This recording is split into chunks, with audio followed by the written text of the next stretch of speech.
Here's lesson 13 for module 3. This time around, we're not necessarily solving problems. We're getting kind of a good idea if we're in the right ballpark on the problems. So you're going to be using some estimation and some kind of just common sense things. So I'm skipping number 1, and I'm going straight to number 2 and 3. And then I've got another one down here, number 5, that we're going to take a look at. So let's start with number 2. Are the following expressions greater than or less than 1/2? And then we're going to circle the correct answer. And so let's take a look at the very first one that we've got here. So this one is 1/5 and 1/4. We know that 2/4 is the same as a half, but if your pieces are smaller than fourths, 1/5 is not as big as a fourth, and it's going to take 2/4 to get us to a half.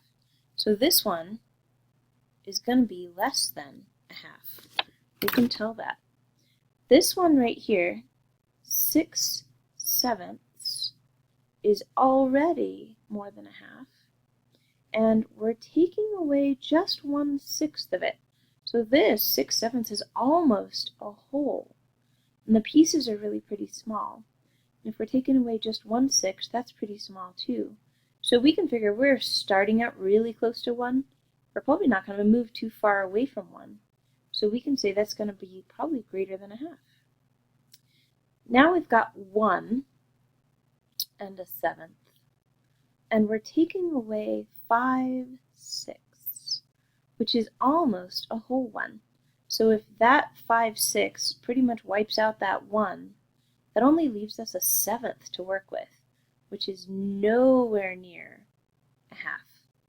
Because a sandwich cut into 7 pieces, it's a regular sandwich and you only get 1/7 of it. That's not much, nowhere near a half. Now 4/7, 4 out of 8 would be half. So 4 out of 7 is actually even more than a half. And we're adding an 1/8 to that, so it's getting even bigger. So we can guess that one's going to be greater than a half. Now let's take a look at the next one. We're going to say either greater than, or less than, or equal to make these following statements true.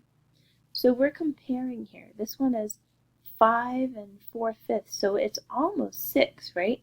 Because 5/5 would be 6 then, but add a whole to that. This one, 2 and 2/3, that is also 2, closer to 3, because you're only 1/3 shy of 3. So if you think this is about 6, this is about 3, 6 and 3 is 9. So this is probably going to be greater than that, bigger than it. Now let's take a look at this one. This one we're kind of comparing here. And so if we got 3 take away 2, we know that's going to leave us with 1. 4/7 is more than half, and so is 3/5. So that's like adding 1 plus 1. So that's going to be about 2.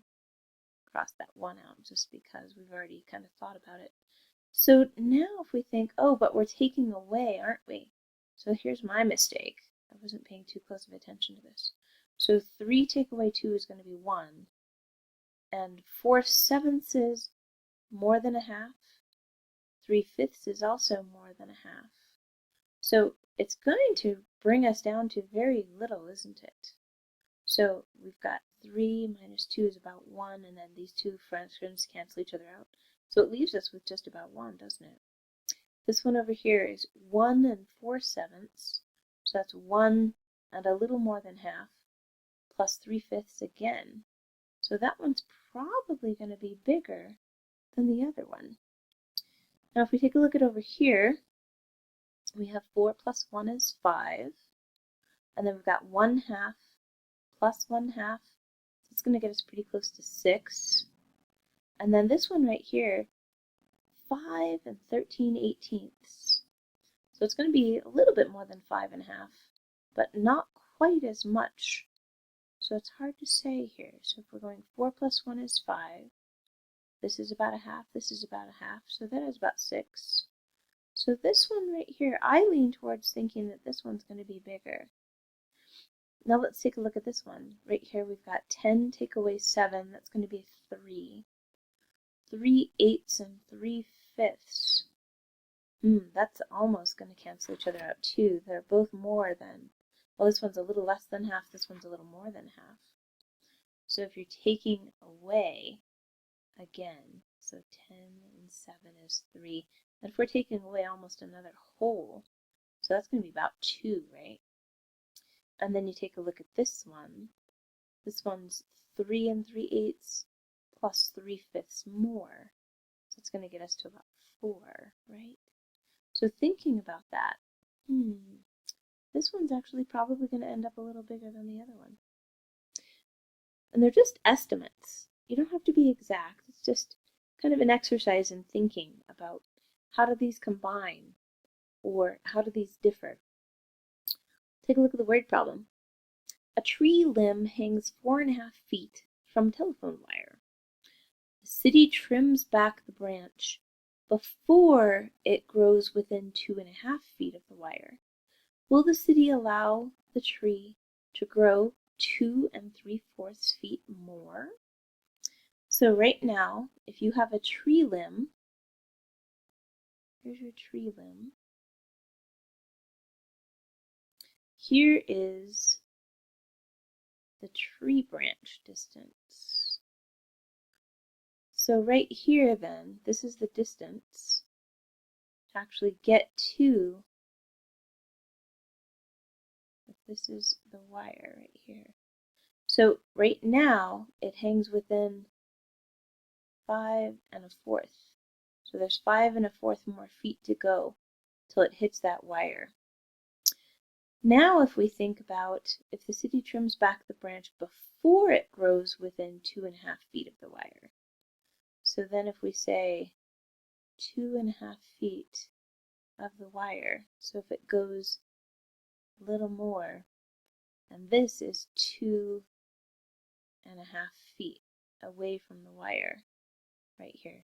I drew all this in, I didn't really need to though, huh? So will the city allow the tree to grow 2 3/4 more feet? So right now, if we say 2 3/4 more feet, that's going to take away some of that space, right? It's going to take it away. So if we say 5 1/4, and we take away some more of the distance by saying 2 3/4 closer, 2 3/4 less distance, we're subtracting. And that kind of fits what we've been doing, right? We've been taking mixed numbers and finding their difference. And so this one right here, 2.5 feet of the wire is kind of what we're looking for. And so if we have 5 1/4 and we're taking away 2 3/4, we can't take 3 from 1. So let's take one of these feet and we'll make it into four parts. We have a 5th part right there. So 5 1/4 becomes 4 5/4. So we're taking away, finding the difference. What is the difference between these two distances? 4 minus 2 is 2. 5 minus 3 is 2. And 4 stays the same. So this becomes 2.5. So no, if they can only let it, they have to cut it back before. Look at it's in italics. So it's saying it has to be cut back before it gets to this place right here. So no, the city will not allow the branch to grow. And how much more was it going to grow? 2 3/4 feet more. So that's our answer. It's not going to let it happen. Exit ticket A. What do we have for tonight? Circle the correct answer. I'm going to ask you, because it's really kind of warming up your math brain. I'm going to ask you to do this one because it's really thinking about these 4 different scenarios. So when you write your answers, what I want you to do is say, just write it down, A. And then write down greater than 1 or write down less than 1. So that's it. So you'll have right here a space and you're going to say greater than 1 or less than 1. So you're going to have then 1. But then you tell me right here, is it going to be greater than or is it less than? So you're going to write greater or less right in there for each one of these. So we have B, then 1. Is it going to be greater than or less than? You just have to write that in. So this will be kind of what your answer key will look like, or not your answer key, your the thing you turn in tomorrow morning. All right, thanks. See you tomorrow.